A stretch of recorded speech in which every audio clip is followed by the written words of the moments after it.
Oh, there we go. Hey, we're live. Woo! All right, so this is tea time, and I didn't have any tea, but I did have some water in my metal container because I'm trying to get rid of the plastic. Nice yeah. upgrade. Yeah, and so I'm Dr. Smith, everyone. Most of you know that, but for our newcomers, yes. I'm Dr. Smith from Accomplished Health and Wellness here in Lawrence, Kansas, and this is Heather Fiore from Free State Nutrition, also here in Lawrence, Kansas. And today our topic is irritable bowel, and I was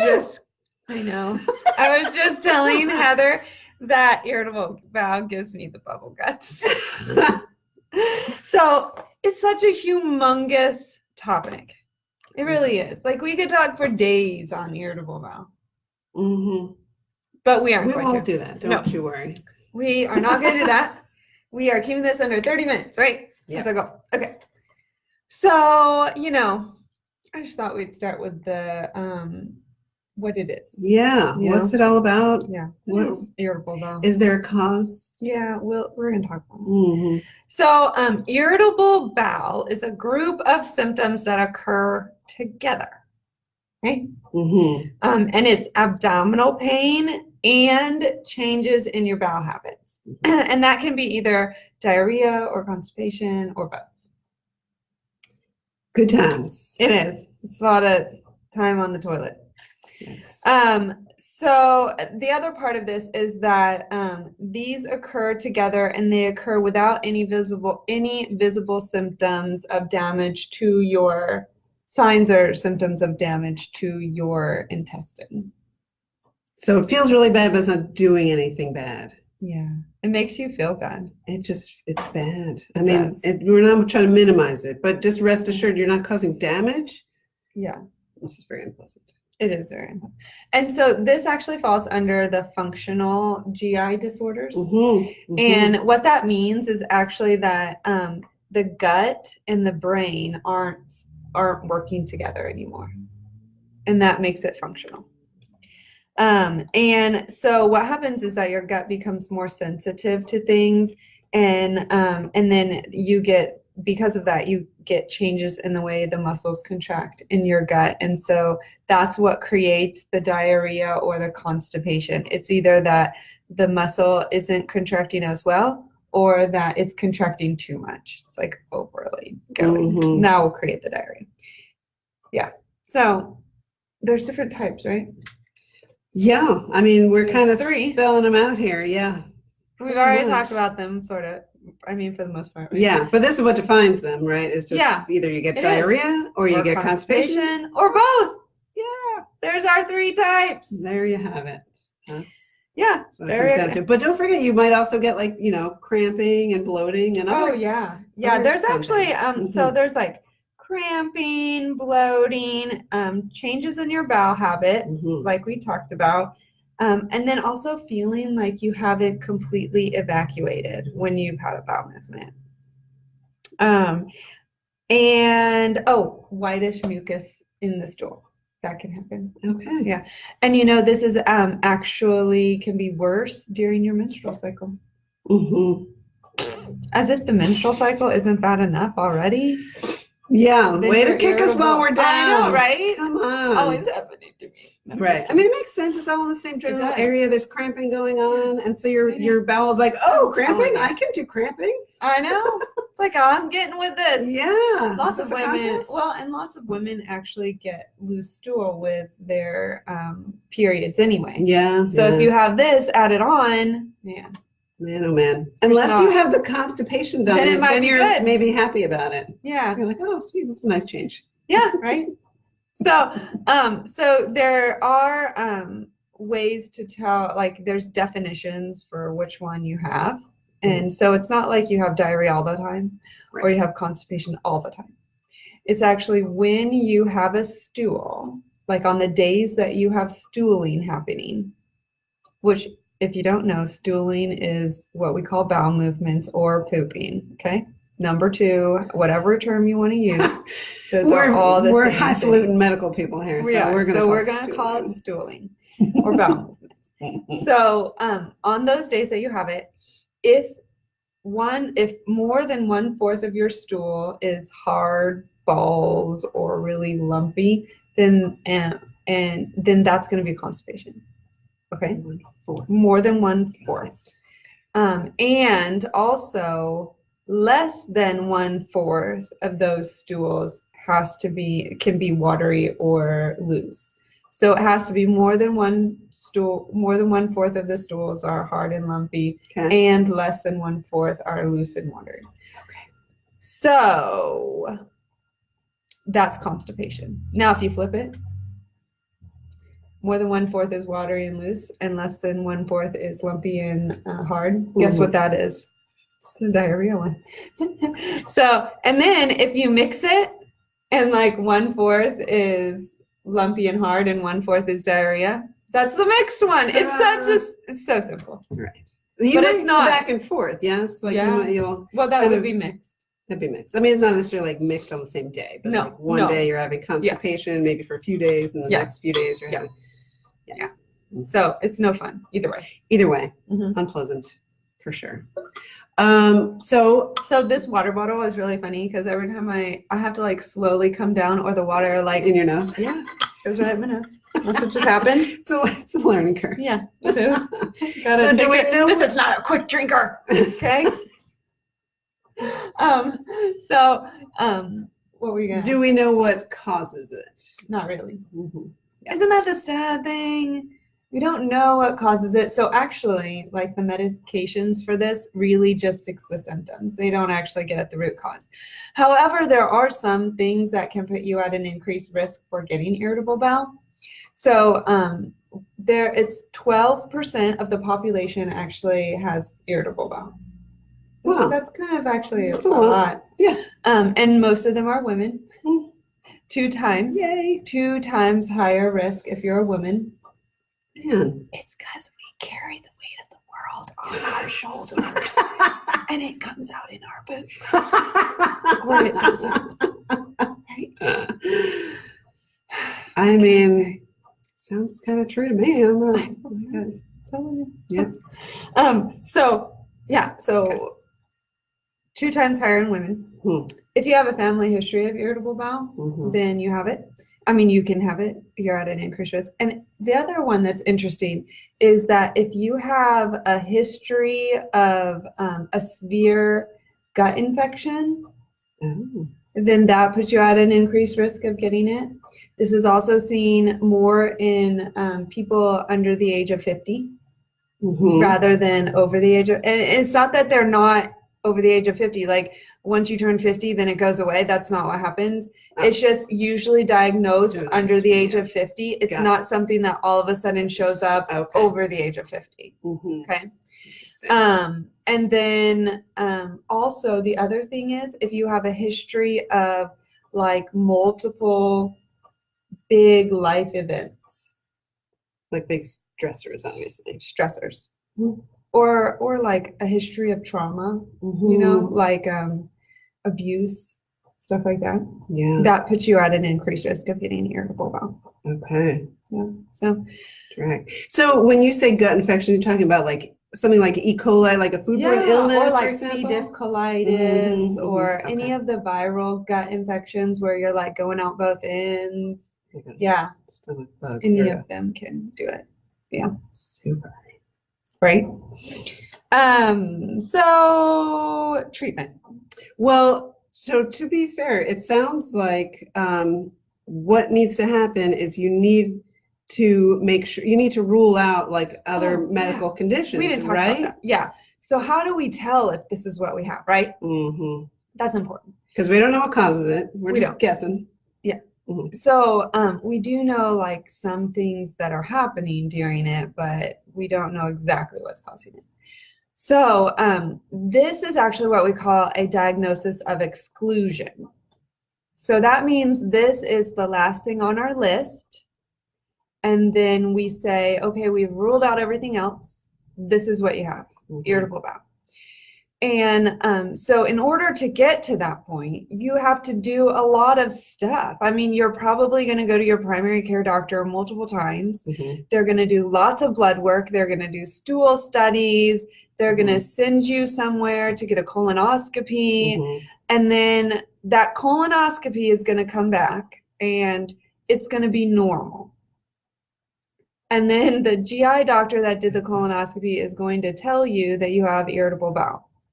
Now, your primary care physician probably already knew that and was sending you there just to make sure that there's no inflammatory bowel going on, because you have to rule that out first. Right. But that's going to be one of the last things that you're going to be ruling out because of the colonoscopy. You know, you have to go in and look and see and do biopsies and whatever.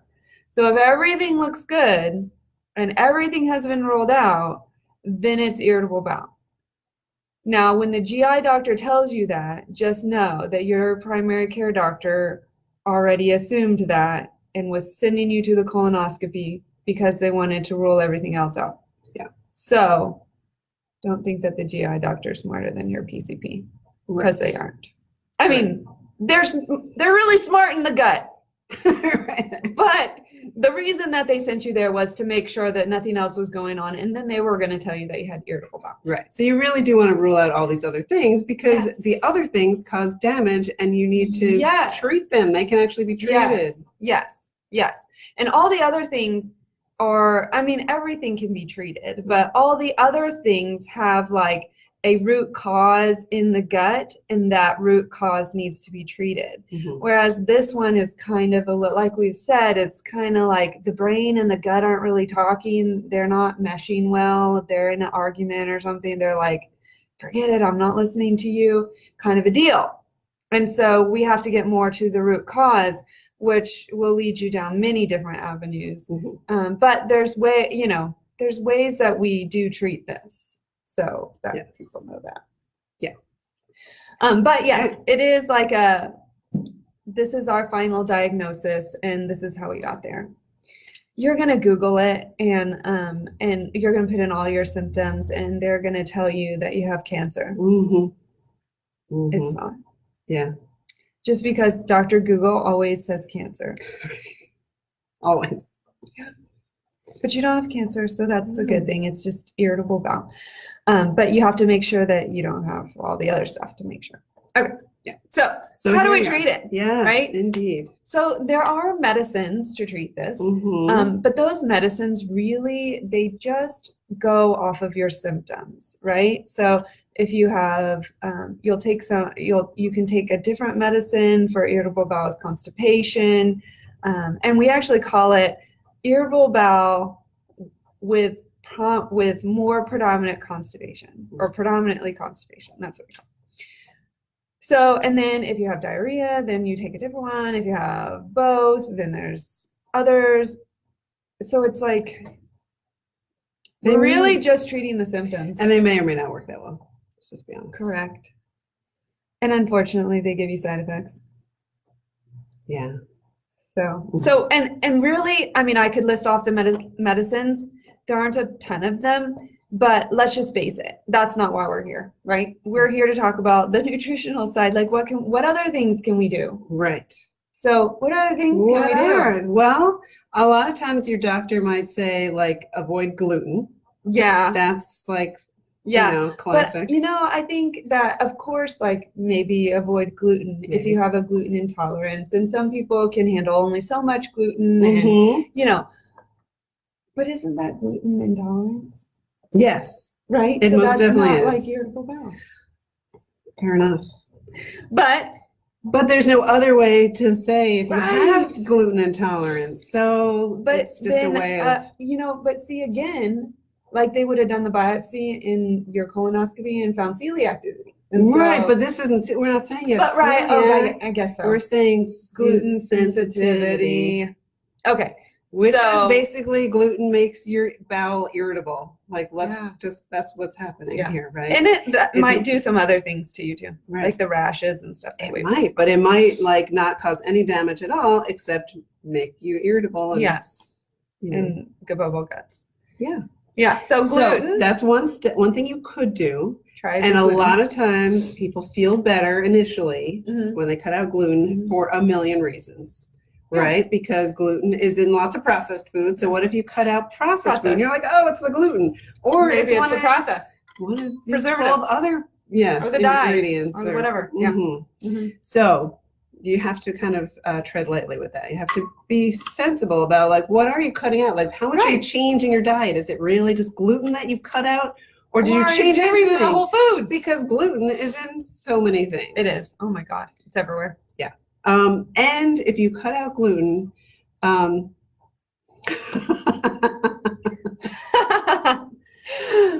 love you, Joni.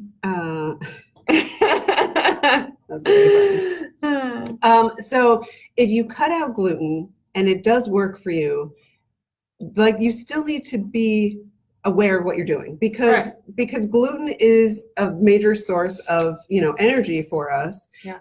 We've kind of talked about that before. Like it might also be that you just need to cut some out, not all of it. Right. Right. We're talking about intolerance, talking about like a sensitivity or whatever, not like a complete intolerance. This is just like, too much is not good. Right. So you might be able to figure out there's a certain amount that you can tolerate.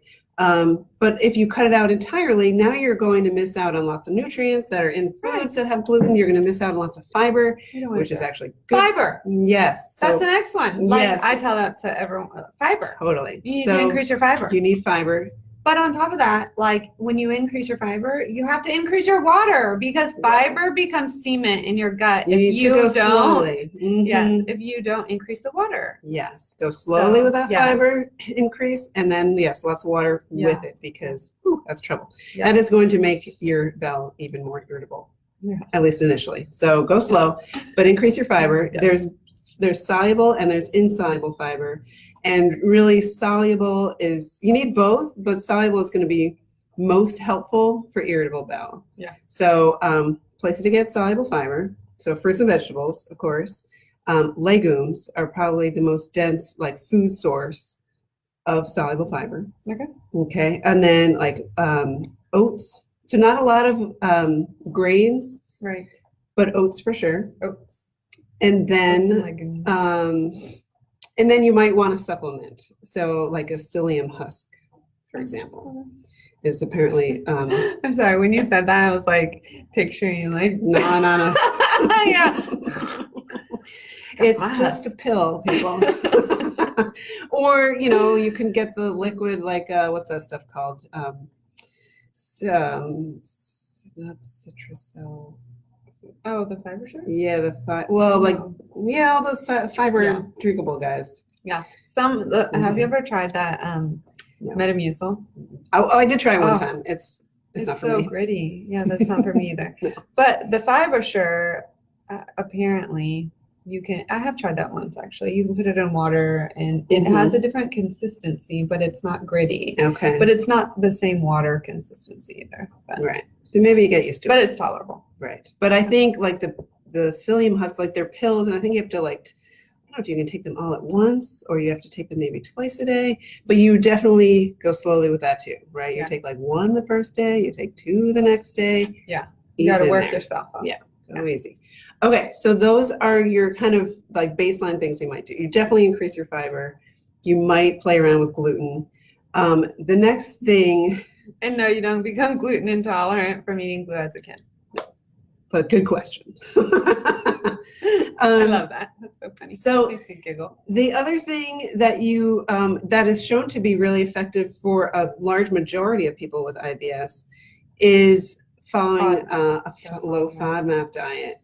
How easy is that? It is really difficult. I saw the list of all the foods that and I was just like, oh man. Yes. So this is an elimination diet and it's in phases. Okay. So it's not just here's your list of foods you can't eat. This is just where you start. All right. So you start with cutting out all of the high FODMAP foods. And those are fermentable oligosaccharides, disaccharides, monounsaccharides, and polyols. Okay. Okay, so tell us a few of those. So, gluten is one of them, Okay, just one. There are lots of fruits and vegetables that are on the Yeah, list. I saw Legumes. that. Okay, it's a bummer.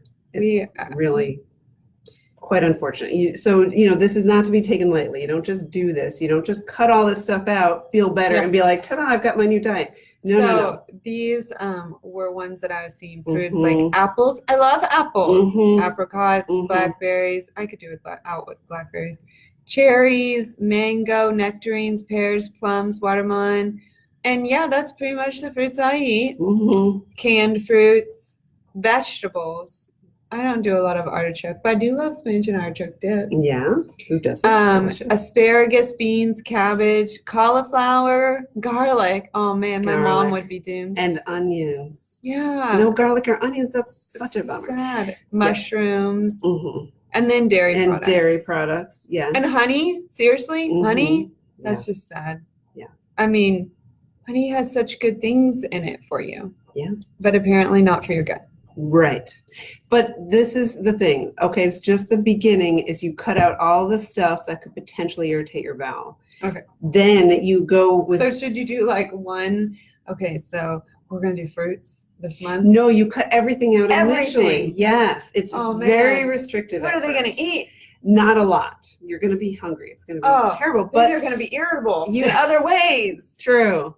You have to be really motivated, right? Like People are gonna call you an irritable bowel. Let me just say. Yes. Oh, it's not gonna be fun. Oh man. But if you are, if you're symptom free, then you have to be reintroduce. Right. So symptom free for a few weeks, and then you slowly introduce things back in and figure out, like you do it systematically, so you can find out what works. Like, are there foods that you can tolerate alone? Okay, great. Add them to the list. Other ones, they irritate you. Okay, they go over here. And then you get more complicated. Like, okay, so can I eat 2 FODMAP things that were okay alone? Can I eat them together or in the same day? So it's a really extensive process. It takes could you eat several it weeks. like cooked versus raw? Mm-hmm. Oh man. Is there like a FODMAP map that you can follow? Yes. I mean, what I would strongly recommend, there is, and there's apps, of course. Oh, of course. With like shopping lists, and we're going to give you a couple of. Yeah, well, that app wouldn't be too tough to create because there's not many foods left after that. Fair enough. But I would strongly advise finding a dietitian who has anything to do with FODMAPs, any knowledge. I do. Like it is not what I do all the time, but I have done it with people. I have helped people through the process, capable of doing that. Have you seen good results? Yes. Oh, but the problem is, like, a few of the people, like I said, once you get symptom free, you're like, all right, cool, I'm done. And you're so pleased to be symptom free. Like this one person was having like diarrhea stools like multiple times every day. It was terrible. And she was so relieved she was afraid to reintroduce. She didn't want to introduce anything, but it's too restrictive. Like you can't keep your nutrition up with it. You cannot. So and it's not sustainable. It's not. I don't know. I mean, I realize like people are highly motivated because they're so physically uncomfortable and they eat the stuff. Yeah. But you do need to figure out what your personal tolerance level. And that's the case with IBS, period. Like whether you do a low FODMAP or not, there are probably individual foods that you can pinpoint that affect you. Yeah.